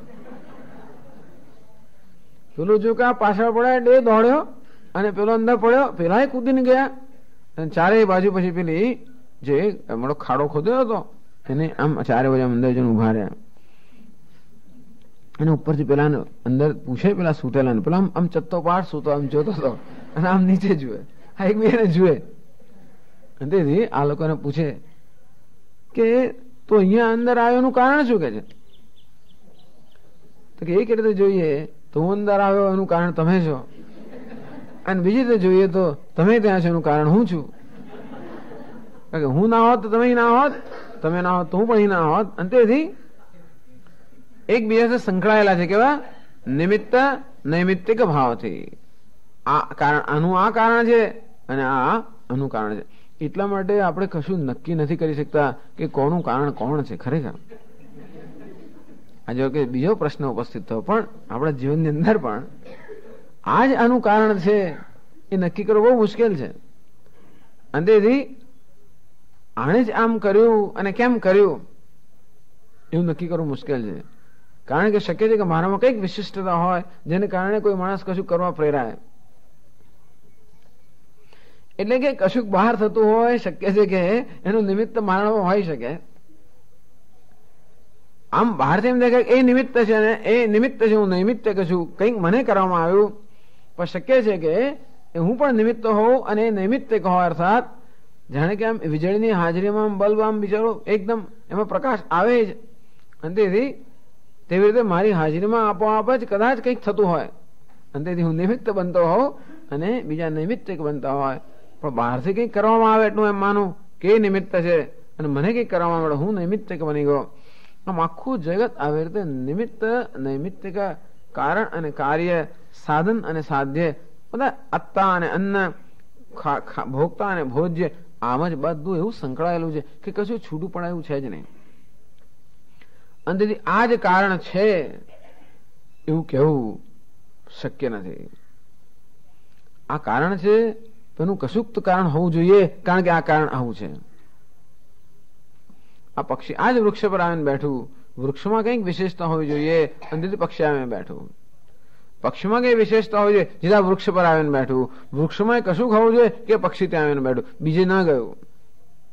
અને તેથી વૃક્ષને કારણે પક્ષી છે, પક્ષીને કારણે વૃક્ષ છે, અને તેથી કયું શેને કારણે છે એ નક્કી ન થાય. એનો અર્થ એ થયો કે આ બધું ગૂંચવાડા ભર્યું છે, અર્થાત આ બધું જેવું છે એવું નથી. એની પાછળ કંઈક બીજી વસ્તુ નિમિત્ત નૈમિત્ત બંનેની પર કોઈ વસ્તુ હોવી જોઈએ. આમ આ જે ઋષિ મુનિઓ તો જે જગ્યાએ નજર કરી એ જગ્યાએ એમને આવું એમને ગૂંચવાડા સિવાય ગૂંચવાડાનું અધિષ્ઠાન ના પણ દર્શન થાય ને જોડે જોડે. જ્યાં પણ માયા હોય કે જ્યાં ગૂંચવાડો હોય તેનું અધિષ્ઠાન એનાથી પર હોવું જ જોઈએ. એટલે એમને આ બધી વસ્તુ એના જ દર્શન કરાવે છે. આપણે માત્ર ગૂંચવાડાના જ દર્શન થતા હોય છે અને ગૂંચવાડા પૂરતા જ આપણે અંદર ફસાયેલા છે. જેને કઈ ગૂંચવાડો છે માટે મિથ્યા છે, એની વ્યાખ્યા ના થાય માટે મિથ્યા છે. અંતેથી મિથ્યા છે માટે સત્ય છે. અંતેથી આવી રીતે એટલે કે છે શંકરાચાર્યજી કે ઇતરેતર નિમિત્ત નૈમિત્તિકતયા કલ્પના, બધા ભાવો આધ્યાત્મિક અને બાહ્ય જે પદાર્થો છે એ બધા પદાર્થો કલ્પિત છે, નક્કી થઈ ગયું. અત્યાર સુધીના 15 શ્લોકની ચર્ચામાં એટલું સિદ્ધ થઈ ગયું કે અંદર અને બહાર જે કંઈ ભાવો કે પદાર્થો રહેલા છે એ બધા કલ્પિત છે, એ સિદ્ધ થઈ ગયું. અંતો પછી એ પણ સમજી શકાય એમ છે કે ઇતરેતર નૈમિત્ત એટલે કારણ કે અંદરના ભાવને કારણે બહારનું સર્જન થાય છે, બહારનું સર્જન વળી અંદર ભાવ જન્માવે. એક વૃક્ષ ઉગાડ્યું, પછી જરા નજર કરું કે કેવું દેખાય છે, મને એની બાજુમાં બીજું હોય તો સારું લાગે, અને તેથી બીજું કરવું, અને વળી એની બાજુમાં ત્રીજું હોય તો આ સારું લાગે, અને નીચે આ વેલ હોય તો આમ લાગે, અને પછી આ ઉપર ચડતો આમ થાય. એમ કરી કરીને એક વૃક્ષમાં બીજો ભાવ જન્માવે, એ ભાવ પછી પેલી વેલ જન્મી, એ વેલ પછી કઈ બીજો ભાવ જન્માવે, એમાંથી વળી પાછું બીજું કંઈક જન્મ્યું. આમ હું કંઈક કરું એનાથી બહાર સર્જન થાય, બહારથી વળી મારો ભાવ જન્મે, એનાથી વળી બહાર સર્જન થાય. આપણું ઘર તો વિચાર આવ્યા ઘરની અંદર ત્યારે કેવી સ્થિતિ હતી, અને 5 વર્ષ પછી કેટલું થયું હોય છે, અંદર કેટલી વસ્તુ ઉમેરાય ને કેટલું પરિવર્તન થયા કરતું હોય છે ને. આમ જોઈએ પછી આપણે આ બરો દેખાય છે, એમ જોઈએ પછી એને આમ ગોઠવે, એમ ખરેખર ને આ ગોઠવી માટે આવું દેખાયું, એવું દેખાય માટે મને આવી પ્રેરણા થઈ, આવી પ્રેરણા થઈ એટલે એ બદલાયું, એ બદલાવા માટે બીજી પ્રેરણા થઈ. તેથી જો આમાં પડ્યા રહીએ તો ચક્કર જન્મ ચાલતું જ રહે. વસ્તુ એવી છે, જો આટલા સુધીનો જ જો આપણો વ્યવહારનો સંબંધ હોય તો આમાં તો એવી જાતની વસ્તુ છે કે ચાલ્યા જ કરે આ વસ્તુ. નિમિત્ત નૈમિત્તિકા પેલું એટલે પિંપોંગ ધ બોલ, ત્યાંથી ત્યાં ચાલ્યા જ કરે. જન્મ સુધી અવ્યવહાર આપણે ગોઠવ્યા જ કરીશું અને ગોઠવાયા કરીશું. પેલું ગોઠવું મારે ગોઠવવું પડે, કારણ કે જેટલી વસ્તુ આજુબાજુ મૂકીએ એટલે આપણી જગ્યા ઓછી થાય, તેથી આપણે ગોઠવવું પડે. અને ગોઠવો એટલે પછી વાળી કંઈક બીજી તો બદલીએ. એટલે હવે આમ વ્યવસાય માટે અથવા પાસ ટાઈમ માટે સારું છે, પણ પાસ ટાઈમ ને બદલે એટલે રમત માટે કે હોબી માટે સારું છે, પણ એ જ પછી આપણું જીવન જ બની જાય તો બહુ મુશ્કેલ બની જાય છે. હોબી માટે બધું સારું છે. એટલે મહાત્માઓ બધો વ્યવહાર કરે કેવો છે, હોબી છે એમને માટે, કારણ કે જાણે છે કે આ રમત છે. રમત એટલે ખેલ છે, પણ ખેલ જેને માટે સિરિયસ હોય, એના માટે સત્ય હોય, એને પછી એમાં બહુ ગૂંચવાડા થાય. કારણ કે ખેલને જો આપણે સત્યતા આપીએ તો કશી સંબંધ. આપણે નાટક ચાલી રહ્યું હોય અને પછી આપણે કેમ એને તમાચો મારો, પૂછ તમે કર્યા જ કરો, કેમ આમ કર્યું, કેમ તમાચો મારો, ભાઈ નથી માર્યો. એટલે જે નાટક હોય એને આપણે સત્ય માનીએ ધારો કે, અને પછી આવા પ્રશ્નો ઉત્પન્ન થયા જ કરે. એમ જીવન માટે બધા પ્રશ્નો ઉત્પન્ન થયા જ કરતા હોય છે, અને આપણે એમાં એવો ગૂંચવાડા જ રહીએ છીએ. એટલે આ રચના કેવી છે એ જરા નિહાળીએ તો પણ ખબર પડે કે ગૂંચવાવાના એટલા મળે છે કે એક વસ્તુ બીજાનું કારણ છે અને એ જ બીજા કશાનું કાર્ય પણ છે. જે એકનું કાર્ય છે એ બીજાનું કારણ છે, જે એકમાંથી જન્મ્યું એ બીજાને જન્મ આપે છે, અને માટે આખી ચેઇન હોવાને કારણે એકમાંથી બીજામાંથી ત્રીજામાં આપણે ટ્રાન્સફર થયા જ કરે. કોઈ વસ્તુનો ક્યારે અંત નથી આવતો, કારણ કે બધું ગોળ અંદર એકબીજા સંકળાયેલો હોવાને કારણે ક્યાં એનો આપણે અંત શોધી શકતા જ નથી. આપણે આમ ચાલીશું એટલે પણ એમ ચાલીને ક્યાં પાછા ફરી ત્યાં જ આવી જઈએ, પાછા વળી પાછું ચાલવાનું શરૂ કરીએ. આમ પૃથ્વી કેવી છે, ગોળ હોવાને કારણે આપણે ચાલ કરીને આપણે એમ કે છેડો આવશે પણ પાણી પાસે ત્યાં આવી જઈએ. અને તેથી આવું ઇતરેતર નિત્ય નૈમિત્ત કથા અભિજાતની કલ્પના છે. એ કલ્પના પણ એક એવી બહુ જ ગહન કલ્પના છે. ચાલો આ કલ્પના તો છે કે મૂલમ, આ બધી કલ્પનાનું મૂળ ક્યાં છે? તદેવમ ઇતરેતર નિમિત્તતયા નૈમિત્તિકતયા ચ કલ્પનાયામ મૂલમ વક્તવ્યમ. આવી બધી કલ્પના છે ખરી, પણ એ કલ્પનાનું મૂળ શું છે એ કહેવું જોઈએ. કેમ કહેવું જોઈએ? નિર્મૂલ કલ્પનાયામ અતિ પ્રસંગાત. જ્યારે પણ કોઈ કલ્પના વ્યવસ્થિત કલ્પના છે, જો જગતની કલ્પના કે છે વ્યવસ્થિત છે. કેવી વ્યવસ્થા છે? નિમિત્ત નૈમિત્તિક ભાવ, કાર્ય કારણ ભાવ, સાધના સાધ્ય ભાવથી આ બધી વસ્તુ જોડાયેલી છે અને માટે આવી વ્યવસ્થા જગતમાં છે. તો આવી વ્યવસ્થિત જયારે કલ્પના થઈ રહી છે ત્યારે કલ્પનાનું કોઈ મૂળ હોવું જ જોઈએ. કારણ કે એમને કલ્પના ના થાય. જો કલ્પના વગર વસ્તુ જન્મતી હોય તો પછી આકાશમાં પેલું પુષ્પ કે પછી સસલાના માટે સિંગડા આવું જમવું જોઈએ, પેલું નથી થતું. અને તેથી આ જે દેખાય છે અને આ રીતે દેખાય છે એ કલ્પનાનું કોઈક મૂળ હોવું જોઈએ. અને તેથી કલ્પનાયામ કિમ મૂલમ, આવો પ્રશ્ન આપણે થાય. ક્યારે થાય? આ જગતને આ રીતે સમજીએ ત્યારે. જો હવે આપણે થોડાક સ્વસ્થ બની જઈએ અને થોડાક વ્યક્તિગત લાગણીઓથી આપણે જરાક અળગા બની જઈએ, લાગણી એટલે રાગ દ્વેષથી, આમ રાગ દ્વેષથી થોડા મુક્ત થઈને સ્વસ્થ બનીએ તો સ્વસ્થતાથી આપણે જગતનું નિરીક્ષણ કરીએ તો જોઈ શકીએ કે આ જગતમાં કેવો ખેલ ચાલે, નિમિત્ત નૈમિત્તિકપણાનો ખેલ ચાલી રહ્યો છે. અને એ પછી આપણે જોઈ શકીએ કે આ એક મહાન કલ્પના છે. અંતેથી પછી તો આપણો પ્રશ્ન થાય કે આ કલ્પનાનું મૂળ શું છે. ત્યાં સુધી આપણે મૂળની ચિંતા થઈને આપણે કલ્પનાની સાથે જ વ્યવહાર જાણ કરતા હોઈએ અથવા કલ્પનાને સાચી માનતા હોઈએ ત્યાં સુધી એનો મૂળનો પ્રશ્ન જન્મતો નથી. એટલે કહ્યું કે જાગ્રત ભાવાહ આપી સ્વપ્ન ભાવવત કલ્પિતા એવા એથી સિદ્ધમ. હવે જયારે સિદ્ધ થઈ ગયો કે સ્વપ્નના ભાવની જેમ આ જાગ્રતના ભાવ પણ કલ્પિત છે, એવું જયારે સિદ્ધ થઈ ગયું ત્યારે આપણે જોઈએ કે કલ્પનામાં પણ કંઈક વ્યવસ્થા છે. નિમિત્ત નૈમિત્તિક આ પ્રકારની વ્યવસ્થાથી ઇતરેતર સંકળાયેલા પદાર્થો ને હવે વ્યવસ્થિત કલ્પનાનું મૂળ હોવું જોઈએ. હવે તેથી આપણી મૂળમાં નજર જાય. ખાલી ઝાડ પર કુદાકુદ કરતા હોય ત્યાં સુધી એનું મૂળ શું છે એની આપણે ચિંતા ન હોય, પણ વૃક્ષને જયારે આપણે જોઈએ કે વૃક્ષ કેમ જન્મ્યું, ક્યાંથી કેમ ઉભું રહ્યું છે, કેમ પડી જતું નથી, આટલું મોટું વૃક્ષ છે પડી કેમ જતું નથી, માટે એનું બહાર કોઈ દોડાથી આધાર તો દેખાતો નથી. અંતેથી એનો આધાર ક્યાં ખોવો જોઈએ, એનું કયું મૂળ છે, કઈ વસ્તુને આધાર આપી રહી છે, એવો પ્રશ્ન આપણો ઉપસ્થિત થાય. અંતો પછી આપણે મૂળનું અન્વેષણ કરીએ. એટલે આ શ્લોક જે છે ઉચ્ચતે 16મો જે શ્લોક છે એ આ પ્રશ્નનો ઉત્તર છે. કહે છે 16મા શ્લોકમાં જીવમ કલ્પયતે પૂર્વમ તતો ભાવાન પૃથક વિધાન બાહ્યાનાધ્યાત્મિકાંશ્ચૈવ યથા વિદ્યસ્તથા સ્મૃતિઃ.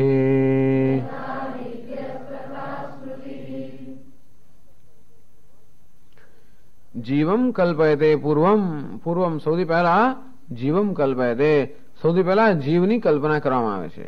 આ પરમાત્માએ જગતની સર્જન એટલે કલ્પના રૂપી જગતનું સર્જન કર્યું. એમાં સૌથી પહેલી કલ્પના કઈ કરવામાં આવી? આ જીવની કલ્પના કરવામાં આવી.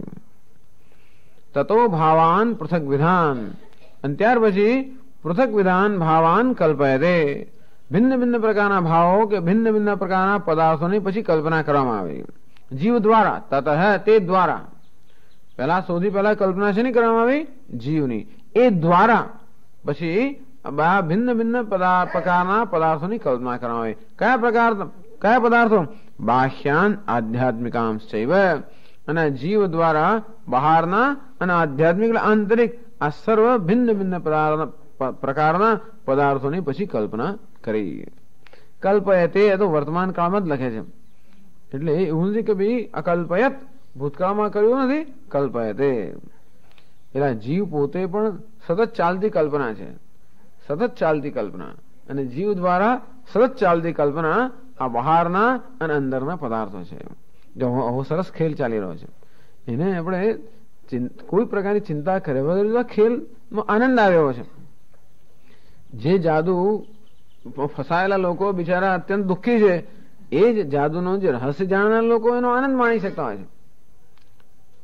યથા વિદ્યા પછી તો આવો ભિન્ન ભિન્ન પ્રકારની કલ્પના કેમ થઈ? તો ધારો કે પદાર્થો આટલા બધા પ્રકારના કેમ છે? કલ્પના જો થતી હોય તો એક જ પ્રકારની કલ્પના થવી જોઈએ. કેમ આવી જાત જાતની કલ્પનાઓ થતી હોય છે? બહારના પદાર્થોમાં આટલી બધી વિવિધતા છે, અંદરના પદાર્થોમાં આટલી બધી વિવિધતા છે. એ વિવિધતાનું કારણ શું? તો કહે છે કે યથા વિદ્યા તથા સ્મૃતિ. જેવી વિદ્યા હોય, જેવું જ્ઞાન હોય એવું સ્મરણ હોય, જેવું સ્મરણ હોય એવું કર્મ હોય, જેવું કર્મ હોય એવું ફળ હોય, જેવું ફળ હોય એવું જ્ઞાન હોય, જેવું જ્ઞાન હોય એવું સ્મરણ હોય. યથા વિદ્યસ તથા સ્મૃતિ. કેમ બધા લોકો એકબીજાથી ભિન્ન ભિન્ન કેમ છે? કારણ કે જેવી વિદ્યા કે જેવું જ્ઞાન તેવું સ્મરણ, જેવું સ્મરણ તેવું કર્મ, જેવું કર્મ તેવું ફળ, જેવું ફળ તેવો અનુભવ, જેવું અનુભવ તેવું જ્ઞાન, જેવું જ્ઞાન તેવું સ્મરણ, જેવું સ્મરણ તેવું કર્મ. અને તેથી આવું દરેકનું આ વિજ્ઞાન અને સ્મરણ અને કર્મ અને ફળ અને વિજ્ઞાન આ બધું જુદું જુદું હોવાને કારણે આ કલ્પનાની વિવિધતા છે. આપણે એક મહાનતા છે ને. રચવું તો પછી એવું જ કેમ ન રચવું? રચવું તો કેવું સુંદર રચ્યું છે. એકનું એક જ પ્રકારનું ઝાડ બનાવ્યા કર્યું તો આપણે ના ગમે. રોજ જે સ્વામીજી બટાટા સિવાય કશું બને છે અહીંયા, આપે ધારો એકને કે શાક હતો કેવું થઈ જાય આપણને.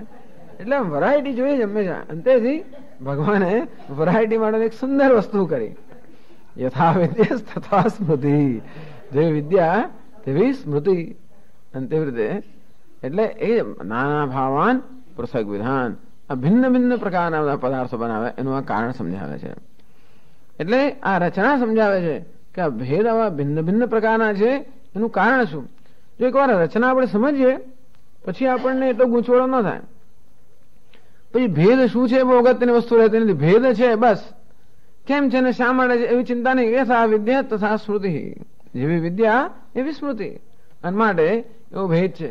પછી ગઈકાલે બટાટાની ચીરીઓ બનાવીને આજે પછી કટકા બનાવવાના, કાલે પેલા આખા બનાવવાના કે પછી ભરીને બનાવો ભલે. અંતેથી એક જ બટાટાને પણ એનો જુદો જુદો સ્વાદ માણવા માટે એને જુદી રીતે કોઈ વાર છોતરા સાથે, કોઈ છોતરા કાઢે ને કોઈ વાર છોતરા અડધા કાઢે પાછા. જુદા જુદા પ્રકારની પદ્ધતિ હોય છે. જેટલી વરાય જેવી કલ્પના ઉમેરેલું ઉમેર, કોઈ અંદર કોપરું ભરે, કોઈ બીજો મસાલો ભરે, એમ બધું યથા વિદ્યસ્ત. એટલે એક ને એક જ વસ્તુને પણ ભિન્ન ભિન્ન રૂપે માણવા માટેની આ બધી પદ્ધતિ છે ને. અંતેથી શા માટે આવું કર્યા કરતા જે છે એને આપણે માણી શકતા હોઈએ તો વાંધો નથી. અંતેથી કેમ આવું બધું આવું છે નહીં, આ જે છે એને આ માણવાની માટેની આ પદ્ધતિ બતાવે છે. યથા વિદ્યા તથા સ્મૃતિ. શંકરાચાર્યથી સમજાવે છે જીવમ હેતુ ફલાત્મકમ અહં કરોમિ મમ સુખ દુઃખે ઇત્યેવમ લક્ષણમ અનેવમ લક્ષણે એવ શુદ્ધે આત્મની રજ્વામ ઇવ સર્પમ કલ્પયતે પૂર્વમ.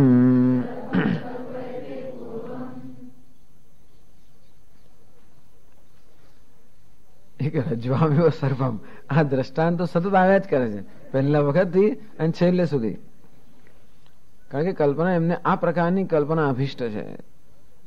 પેલી મરુભૂમિ પર જળ કરતા પણ એમને આ કલ્પના વધારે અભિષ્ટ છે. કારણ કે સર્પ જે છે એનો તો સંપૂર્ણ રીતે લય થઈ જાય, નાશ થઈ જાય. અને એટલા માટે રજ્વામિવ સર્પમ પૂર્વમ કલ્પયતે. સૌથી પહેલા કલ્પના કોની કરવામાં આવે છે? તો કે જીવમ. જીવ એ છે એ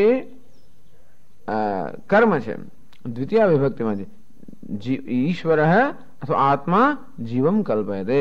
આત્મા પહેલા જીવની કલ્પના કરે છે. આપણે એમ કે જીવ કલ્પના કરે છે એવું નથી. જીવ શબ્દ છે એ દ્વિતીય વિભક્તિ હોવાને કારણે એનો વિષય સબ્જેક્ટ કરતા કોઈ બીજો છે. કોણ છે? પરમાત્મા. આત્મા હિ સર્વમ માયાવશ્યને કલ્પયન આદો વિશિષ્ટ રૂપેણ જીવમ કલ્પયતે. આ કલ્પના કોણ કરે છે? આત્મા. કોની કલ્પના? આદૌ સૌથી પહેલા વિશિષ્ટ રૂપેણ. એ વિશિષ્ટ રૂપથી, વિશિષ્ટ રૂપ એટલે અનેક પ્રકારની વિશેષતા ધરાવનારો આ જે જીવ છે એ જીવની પહેલા કલ્પના કરે છે.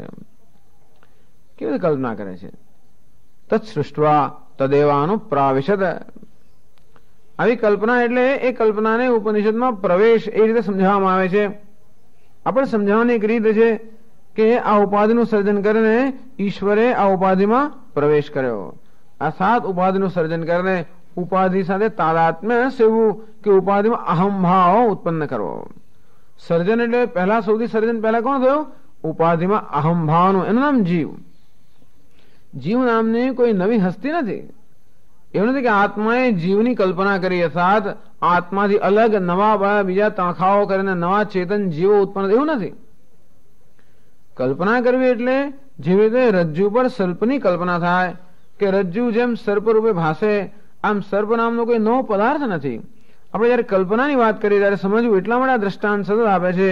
રજ્જવામિવ સર્પમ, રજ્જુ પર જેમ સર્પની કલ્પના થાય અર્થાત એવું નથી કે સર્પ નામનો કોઈ નવો પદાર્થની કલ્પના થઈ, પરંતુ જે રજ્જુ છે એ જે સર્પ રૂપે ભાસે છે એમ તેમ આમ જીવ નામની નવી કોઈ હસ્તીની કલ્પના થઈ. એટલે એમ નહીં કે નવા જીવો સર્જાયા, પરંતુ એ જ આત્મા આ જીવ રૂપે ભાસે છે.